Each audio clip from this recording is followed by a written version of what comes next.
DragonNinjas' reign of terror, cough cough, not so much terror, but their reign has ended. Their long, long reign. And now we're going to see Cursed Hollow. So there's going to be lots of fights breaking out to collect the tribute on the map. You collect 3, you curse the enemy team. And essentially what that can allow for is big, big pushes and boss objectives being taken safely. Yeah. Yep, that's it. And so we see 2 big bans coming out. ETC removed, Gaming Gladiators removing Falstad. So the Falstad ban, obviously global pressure. We talked about this before in an earlier game. And maybe Gaming Gladiators are looking at Sylvanas, Zagara, or something like that to really put pressure in, in one of the lanes. The boys removing ETC. It's an interesting early ban, and I think it's just the feel that they just want to get rid of the mosh pit. We just want to remove it. We don't want it to be an option. It's really, it's not very good against a particular lineup. And that's actually an interesting pick there, grabbing the Muradin so early in the draft stage. Obviously, the boys are putting a lot of value on Muradin here. Oh, yeah. I mean, we can see a lot of value on Muradin. He's great at soaking up damage with Avatar if he decides to spec that heroic talent, as well as, I think it's Haymaker is his punch. Correct me if I'm wrong, sorry. But as well as that being used to sort of zone enemies out of a fight, or even just pick up a squishy and push it towards your team for easy kills. And Muradin's just such a good lane bully, and just such a good bully in general as a warrior. Yeah, definitely. It's he's a good all-round tank, Muradin. Like you can't go wrong. He doesn't do anything bad. Like as far as tanking goes, he doesn't do anything bad. So Gaming Gladiators picking up Kelthus early, pick a lot of value in him as an assassin. Look, there's the Zagara pick. I knew wanting to remove Falstad, they're definitely going for something that split pushes. And to have Zagara is the biggest, I feel, is probably the biggest split pusher now because of the recent changes to her. And then that's what Blizzard are trying to develop her down towards: the scout, lane bully, split pushing. That's what she's been defining. That's what she excels at. And I think Cursed Hollow is one of the maps where she can really shine, especially as everyone. She can get a lot of vision up with creep around the sort of tribute points along the high traffic areas, and ganks can be laid. Just a lot of intel, and just as you said, all of that pushing. If she's left unchecked, she can push all the way to the keep and the fort with sort of no problems. All right, and the boys here picking up Sylvanas. Now this is going to be really good here with Sylvanas because she offers a similar capability to sort of Zagara in that lane pushing sense. Can lock down a lane. She can't really be left unattended, because she would just get so much value for the boys. But maybe Zagara and her will do a bit of swapping in that regards. Li Ming, high damage character, great for those tribute spawns, because she can basically poke whoever's on there from quite a good distance and prevent the tribute from being picked up in a pretty safe manner. So Li Ming is a very good hero, and she just does a lot of damage in general. Gaming Gladiators banning out the Grey Main. Obviously, they don't want that big sort of dive hero coming in and jumping on KT, probably jumping on Zagara as well, or maybe someone else they want to pick later in the mix, whoever their healer is. So good ban there from on the Grey Main. And the boys removing a new rack. So I call it a similar element there, particularly because they have the Li Ming. A new rack can borrow to her, disrupt her with the spikes, and you can take damage magic as well, and actually sort of like block a lot of her shots and prevent a lot of damage from coming out of that as well. Oh yeah, so they're just trying to block out, I guess, lots of viable warrior tanks that Gaming Gladiators could pick. And it looks like they're hovering over Tyrael here. I think they will lock that in. It would be good, as you said, because it can provide either it can block with Sanctity, we discussed before, can block a lot of that damage coming out, or if he takes Judgment, can sort of rush in and put a lot of pain on one of those squishy characters, whether it be Sylvanas or Li Ming. Yeah, can really lock down. And they've gone with the Tyrael pick. I think that's a wise choice there, and as well as Arthas. Oh, that's very nice. I always liked Tyrael, and even when he's not in a particularly strong state, I always liked Tyrael just from his let's call it sort of like mini support nature. He does have shields he can provide to everyone on his team from his ability, and then he also has sanctification as well that can just prevent so much damage, and he does a lot of damage in his own right as sort of a let's say tanky bruiser-esque role. Arthas, I feel, is the same element, except there's a little bit less support for his team and more support in damaging the enemies. So I really like that. Really big, nice, chunky front line from Arthas can slow down the enemy heroes if they go for that sort of dive or protection comp. So Gaming Gladiators is really looking to protect their sort of back line, which is Zagara and Kelthus at the moment. I'm not sure what they're going to pick. I mean, a Rhaegar would be strong. We've seen Uther played a lot. We've seen the value of Uther as well come out. We've got Morales. We've got heaps of good supports on offer, as well as, I guess, if they're going to pick another off-tank or just tank, maybe a Sonya would be good to round out the boys' composition. I think they need to pick something that's going to sort of punish that double tank at the moment against the Gaming Gladiators. So, Kerrigan, her lockdown will actually be really nice in that regards. She can dive to the Kelthus in the back line, but then there's the Arthas, the Sanctification. And you said there's the Rhaegar, and you know what, in the back of my mind, there's like, yeah, you know what, pick up the Rhaegar. He's strong, and you know what, I wouldn't want Rhaegar in the Gaming Gladiators lineup right now either. So, No. It sort of ticks two boxes there. Yeah. Now, Gaming Gladiators, yeah, their only real option here, I feel, is Uther. I don't feel they take a Karazim, sort of like trying to switch back and forth between that sort of front and back line, a little bit too hectic. And I mean, Uther with the Divine Shield to save the Kelthus from when a Kerrigan dives in. So I think that, or even from a Muradin's follow-up stun. So yeah, I think it's a really good lineup. I like both teams. I don't feel either team has outdrafted the other one. They both ban heroes that would be detrimental against their lineup. They picked heroes that'll help their lineup. It's a great draft. I like it. I like it, Vandy. I like it too. And I'm just going to be interested to see, I guess, if Gaming Gladiators, if they pick up the first curse, we could see the boys in a lot of trouble, because I'm just imagining now with Zagara wailing down on the bottom lane and they send everyone else. If Arthur specs into Sindragosa as his heroic talent, he's going to disable the defensive sort of structures even more, so he can wait till the curse ends and then put Sindragosa on to extend essentially what the curse does.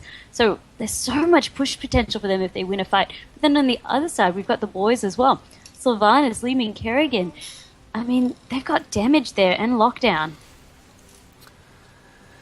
Yeah, both sides. Both sides have got that sort of lockdown and damage follow-up potential. Now, Kelthus obviously got the gravity lapse as well. Zagara traditionally has done great sustained damage.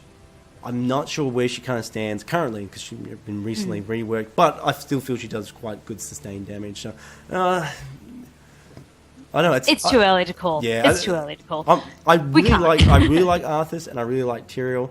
So they've got two of your favorite champions. Yeah, so in your head, you're calling it for them. I'm going to be a bit biased because I particularly like those heroes.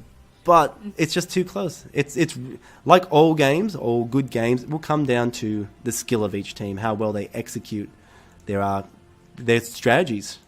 Oh, yeah, but if we see the boys, once again, if they get an early lead, we saw last game how they punish the team that they're versing against. So it's going to be up to the Gaming Gladiators to make sure that they don't slip up, that they don't get caught out, because they don't want a snowball. As the one that we just sort of saw last game.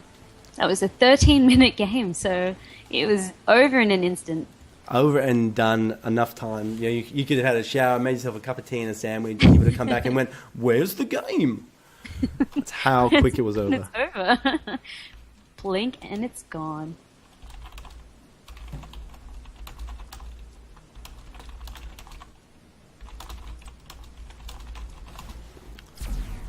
All right, so we're here. So all the actors are in the game right now. Still waiting for 4 members to ready up, but they are in the game. We are set, and we are poised for an exciting last match on Cursed Hollows. If you've just signed in, if you just tuned in, we are watching the newly crowned king, the boys, come up against Gaming Gladiators, challenging for a second week, here to prove that they too deserve the crown. Can they hold on to the crown, though? I mean, That's Disco's the question, saying yeah. Gaming Gladiators has a shot with his 2 favorite champions there. But, as you said, it's going to be coming down to how both teams play. And they're both poised to make it one hell of a last game for the evening. I'm glad that we get to go out with a bit of a bang on Cursed Hollows.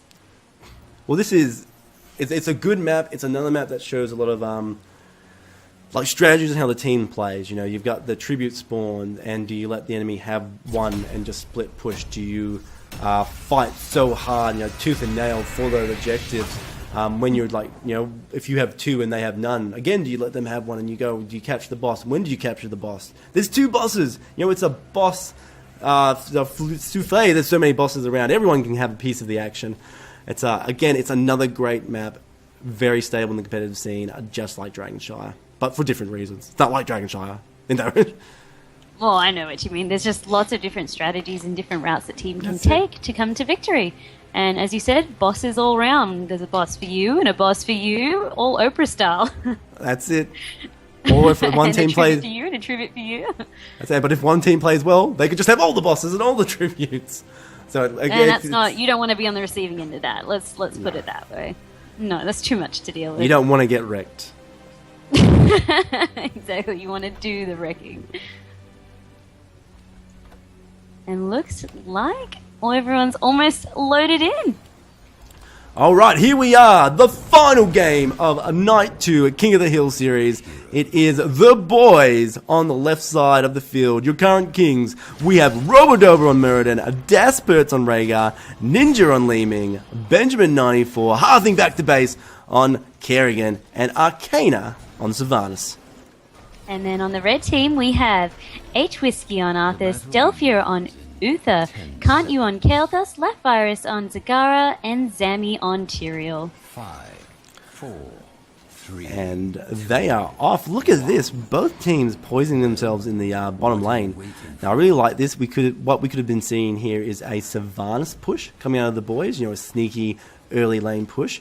But instead, we have a head-on collision. That's what we've got. A head-on collision. So, looks like Arthur's going in. The Rhaegar's been stunned. Dasperts goes away. But we saw Kael'thas fall very early on. It looks like Disconcur, unfortunately, has dropped out of the game. Disco, where are you at?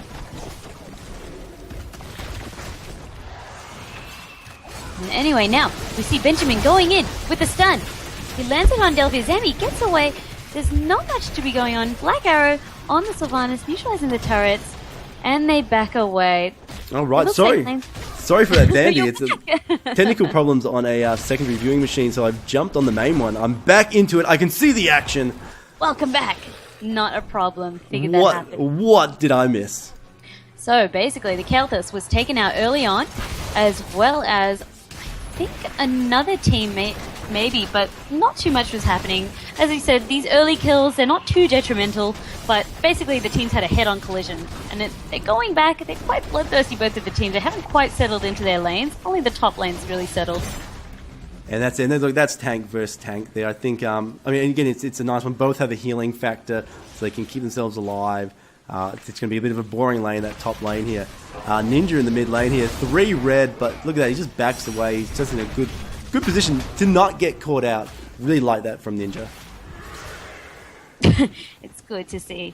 Benjamin, full aggressive, tries to land his combo on Lapvirus. Lapvirus just cruises on by. Nothing hit, so nothing sort of lost there. He's all nothing right. Here, nothing to see. Move away, nothing folks. to see here. Move on, folks. Alright, let's say just behind this, we see the boys here look down there. They are currently on a Merc camp right now, poised to go into the mid lane. So have a little bit of a split pressure here. They can go off and do something else, potentially get a gank here. So I really like them picking up this mercenary camp right at this time. Oh, definitely. Basically, I think they're just trying to get that camp in position because the first tribute's due to spawn any second now. So they're just making sure that they have that added pressure to help them when it becomes time for the tribute. Yeah, that's it. And look at that. The tribute has right spawned almost on cue, Vandy. And there's a fight breaking out in the middle. They try to land on Can't You. He's away, thankfully, thanks to Delphia. And it's good to see that pressure from the boys. It means that they can rotate easier to the tribute. Oh, Zami looks like could be in a little trouble here. A little bit of interesting pathfinding there. Actually buys him some time. Deathbird's following up. Robodover here could get a stun. It's a stun. Robodover's trying to finish him up. But the shields, like I said before, the shields coming out of Uther. And obviously, not Uther, of himself keeping him alive with a heal from Uther. Ninja there just trying to look for a little bit of punishment on Lapvirus. He dodges. Great Zagara dodge just then. But it's obviously the boys are definitely going to get that tribute. And I like this. Gaming Gladiators have gone, yep, we're going to concede the first tribute to you. You're not going to win from one tribute. You need 3, so we'll give this one away. Oh yeah, but we could see Lefar is just bullying as best as he could. He definitely delayed it for quite a while, hoping that his team would catch up, but then they all communicated, yep, we're going to let it go. Oh, Arcana in a big trouble there. Living bombs on him. It's not enough to kill him, and he pushes him out. Benjamin doing a little bit of a hearth there, getting away. Desperate, looking at it as well. Goes back into the fight, however, cancels it. And progresses into nothing. And he's out. We're seeing a lot of that. No one's really dying. We've got heroes never die to steal Overwatch lines going on in here tonight. It's really nice. Both teams are playing really well. Behind that, Arthur in the top lane, about to get done because he roved over, leap in, but he's still going to get out. Haze Whiskey playing really well on such low health, but he still makes it. Wow. Oh, one more auto attack. My goodness. It was almost as though Leeming didn't have faith that her orb was going to connect. Ninja, he just sort of turned away, focused on the orb, and he's like, well, if he dies, he dies. If he doesn't, well, darn. There'll be another time, another opportunity. No, I think that's a really nice play. Like, both teams are actually playing really well, and just look, we've only had one kill this game, and it's still the 4 minutes 40, almost 45-second mark. And this is a pretty heavy team fighting map because of the tribute spawn. Now, it looks like we might actually see the boys here just concede this. And no, Robo, oh, the stun wasn't close enough. Zami still getting the tribute. This time, Red, the Gaming Gladiators, they were much better poised to take the tribute. Oh, hang on a minute. Zagara's in a lot of trouble in the bottom lane. We see Benjamin going, gets the kill. There's no one in the bottom lane soaking experience now. But up in the top lane, it's 4 versus Roba. But, he's going to be really safe here. Ninja comes out. A lot of damage goes on the Delphia. But doesn't matter. He's Uther. He can heal that back. Again, more targeting going on. The arcane missile goes in, does hit Can't You, but it's still not that much of a bad position. Ninja almost caught by the gravity lapse, but does manage to get away. But Can't You now is actually going to get punished. No, the heal comes out from Uther, and it's a stun on Ninja. The death does go down. Ninja teleports in with Calamity, but it does do enough, killing the Uther, and Haze Wishy by himself. What a play there by Ninja! Play of the game. It really was. It's 2 members, Muradin, Ninja, Li Ming, Robodoba, go in. They verse up against 4 heroes, and they can't kill them. They can't turn around. No, it was almost game over for Ninja there, but we saw he played very well. He waited to see Kelthus miss the gravity lapse, and then he sensed that was his time to counterattack. Yeah. And because he committed instead of running away, that's how he picked up both kills. It was very well calculated. Yes, it almost went bad for him when Uther landed the stun, the hammer on him, but Ninja committed to the fight. He got the resets, got the health back from takedowns, and we saw it completely turn 2 for nothing. Yeah, it was just confidence, the pure confidence. All right, big fight goes down the bottom. 2 heroes instantly popped there. It looked a little bit quiet just then, but then it just got violent as more team members from the boys rocked up. The boys rocked up and just proved how violent they can be. Rodover could get a kill against Artanis in the top lane here, but all the action's in the bottom right now. We see 6 minutes, 40 seconds, boss at the enemy gates. Not at the enemy gates, inside the enemy gates. Left fire, Zami desperately trying to defend against it. Can't You, Delphia, come in. It's a little bit of a nicer fight right now. Zami goes in, but we just see the boys rotate out. It's like, you know what? Job done. The boss has done a lot of damage in this bottom lane here, and we've been soaking the top lane while this has been going on as well. Great play, great pressure there. Really good job by the boys. That's what it was. While Ninja was distracting our attention, the boys quickly went down to boss because they still had 3 members of the team down bot side. They took the boss, pushed with it, and they even managed to pick up... Did they pick up a kill there? No, unfortunately. Did they? I'm not sure if we saw a kill, but either way, they definitely picked up a lot of the objectives, and they almost took down that inner keep. They got 2 early kills before that broke out, and that's what made that push so viable. So viable for them. There just wasn't enough heroes to stop 4 members and a boss. No, definitely not. Now they're working on their bruiser camp. Continuing. The boys are very good. We should put a call out to them. Very good at seeing their objectives and taking them as soon as they come up. They pick champions that they know can sort of take a lot of these objectives and these mercenary camps and work together as a team towards doing so in a very quick, efficient way with their rotations. Now, this is the big tribute that's spawning because this can give the boys 3 tributes. That's this map's objective, where they'll be able to put heaps of pressure on each lane right now. So it's going up. Hike Up's in a really good position here. We see little Zerglings go, and Banelings, I should say, do a great job pushing him off. Benjamin dives in on H Whiskey. A lot of damage goes on. The big Sanctification comes out, keeping everyone alive. And Central Heal goes on Benjamin, however. We see the big Dragon Syndrome goes to come out. Everyone's on a little bit lower health. Candy was looking like he's about to die. It's actually Uther that dies, but now he's a pocket healer. Daspers putting a lot of damage onto Zami. Zami's actually getting punished by Arcana and Ninja as well. We see 2 members fall. And there's 3 members down. Down for Gaming Gladiators, and they're on such low health for the boys. Actually, a pickup does get put onto Benjamin, so not all was for naught, but it doesn't matter because the tribute has been collected for the boys, and there's going to be lots of pressure in these lanes now. And look, there's Mercs in the top, there's Mercs in the mid lane, and that's going to be huge right now for the boys. Ninja straight down to the bot lane, straight to the keep. With that curse on now, he doesn't need to fear. He can take it out solo. There's nothing. All the defenses are down. Sorry, pardon me. And all the turrets are just falling now because there's no defense. Only the heroes can defend it. Oh, can't you get the big stun by Murden? He's on low health. He's actually taken out instead. The tower is doing nothing for him. And that's going to be a lot of damage gone. That is actually really bad right now for the Gaming Gladiators. This still 20 seconds on this. This is still a huge amount of time. Arthas is nowhere in sight to come and assist with that. His damage is needed. His bulking is really needed right now. They're 3 levels down. They're about to be 2 talents down if the experience keeps going the way it is. Do you think that they should rotate onto boss? It's interesting to see that they're still being very aggressive. They want to pick off more kills because then they know they can push into the inner keep. But I think there maybe it would have been a better play to sort of back off a little bit and take the boss, and then once again use that boss split push to try and pick off that sort of team member that they desired so badly in the middle or bot lane. I guess in the middle lane. I think they're looking at that, you know, the boys have the level advantage right now, and it's quite significant level advantage as well, plus talent.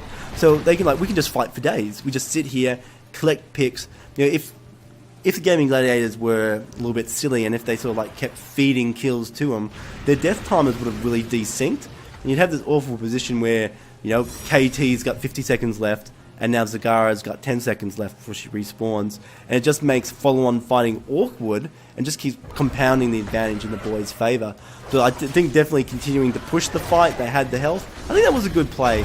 They could have rotated to the boss, and they did have the level advantage, but, you know, maybe the Gaming Gladiators could have done something. You know, the boss fights are the throw pits. They're called the throw pits for a reason. Definitely. No, that's a very good point that you pointed out as well. We see a lot of throws happening there. Maybe, as you said, they just didn't want to be in that position with low health and low mana, with the respawn timer sort of impending on them. And it looks like they're safely rotated down to their boss, which they're going to take with no trouble at all. Muradin's sort of guarding. He's acting like a good scout. I really like that play. Muradin, you know, he's pretty hardy tank. He does have his, you know, dwarf toss, so he can get out of a sticky situation. So I really like that acting as a scout and just guarding that. And, you know, they're respecting the Gaming Gladiators. You know, they're going, you know, we need to scout this. We need to make sure you can't get a boss. Our fight's broken out. H-Swiss is in a lot of trouble. He has a shield going on to him. He is keeping alive. He's backing out now. He's healed up quite nicely. Big and vulnerable sanctification play, keeping him alive. But Candy's in a lot of trouble. He's in such low health. Gets a little bit of shield. He's still backing out. He still survived. Kerrigan jumps in combos. They're putting so much value into trying to kill KT, but it's not enough, and they eventually turn on Arthas and Tyrael, and they both get the kill. This is bad. I think the boys have done it. They've got a boss. They're 5 members alive against the 2 from Gaming Gladiators, and there's a boss on the core. Vandy, I think the boys are going to continue to be the kings. We'll have to stop calling them the boys, or call them the boy kings, I don't know, but they continue to wear the crown. GG! The boys win King of the Hill Night 2. With a new best time of 12 minutes and 13 seconds. So, folks, you can't go anywhere if you're watching the boys play. They seem to be down for quick games. Just get that snowball happening. Lock in the sort of team fights. Put that pressure on. So you were definitely right there, Disco, where you were saying they just wanted to stay in the middle lane and keep bullying them, respect them, not throw in any sort of boss fights there, and just control the game. They're very good. We see the boys very good at controlling the ebb and flow of the game. They know when they need to go in, they know when they need to retreat, and they do it as a team. And they respected the Gaming Gladiators, and that's what we need to see.